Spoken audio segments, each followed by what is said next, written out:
Magandang araw sa inyo mga banateros, at eto na nga pag-usapan natin ng mga issue sa lipunan. At ngayon, grabe ho, wala na daw eleksyon sa 2028. Nako! At extended daw si Marcos ng 3 taon. Nako!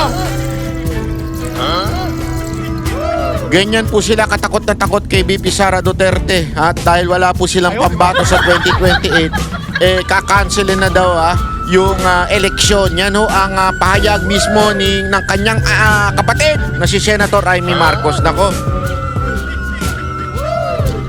alam mo naman si Senator Amy Marcos, bakit medyo medyo legit po yung kanyang sinasabi, ay dahil siya ay may mga koneksyon sa Malacanang, dahil nga po nandun yung kanyang kapatid, kaya nga ho naririnig-rinig sa mga ilang congressman sa ilang mga mambabatas. Nako, kaya pala daw di umano galit na galit sila dito kay Bato dahil sa pagbago ng